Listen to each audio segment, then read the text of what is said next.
Hi everybody, it's Adam with HeartValveSurgery.com, and we're at the American Association for Thoracic Surgery Conference in Chicago, Illinois.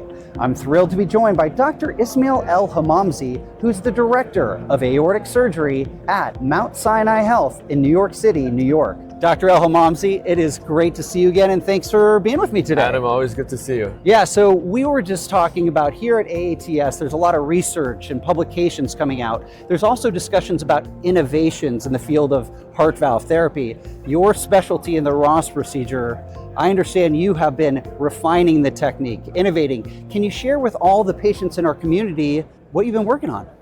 Well, this has been a lifetime of work, really. The last 15 years have taught us a lot with regards to the Ross, and I think we've really improved things to a level that, we're pretty confident that the operation now is a very mature one, in the sense that not only is it very safe, even in patients who need it as a redo operation or in other contexts, but more importantly, the long-term durability of the operation is much more predictable now. We have a much clearer understanding of the key technical principles to make the operation durable for the pulmonary valve that goes in the aortic position. And the technology has also evolved on the donor valve side in a way that we can also make these much more durable. One of the things that's really come up that is incredibly important is that to have a successful Ross operation, it's not just about the technical bits of the operation, it's also the medical management after the operation. And one of the things that we've now clearly established is that blood pressure control for the first year after the operation, not just the first couple of days or the first week, but really for the first year, is a critical element in ensuring that the operation is durable in the long term. So we try to keep the systolic pressures below about 110 to 115.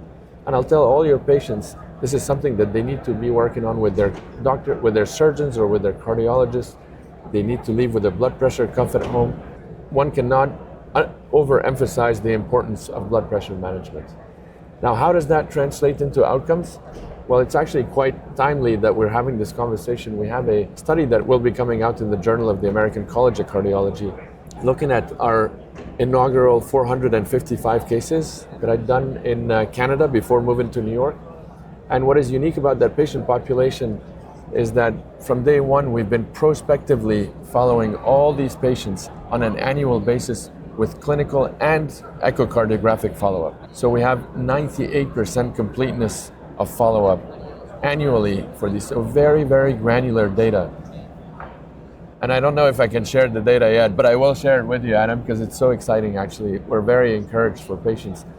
At 12 years, the cumulative incidence of any reintervention, be it on the donor side or the aortic side, be it open or catheter-based, is 3%.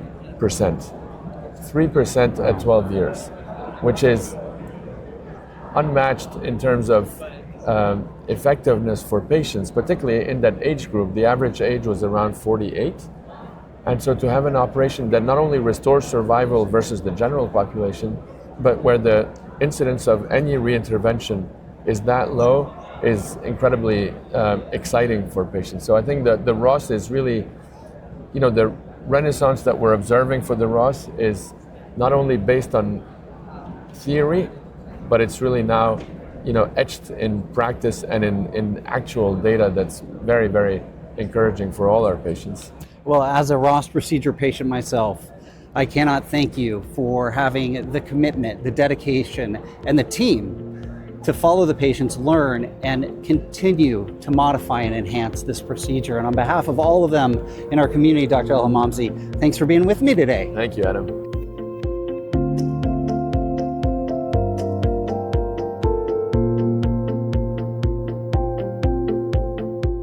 Hi everybody, it's Adam. I hope you enjoyed that video. And don't forget, you can always subscribe to our YouTube channel, watch the next 2 educational videos coming up on your screen, or click the blue button to visit HeartValveSurgery.com.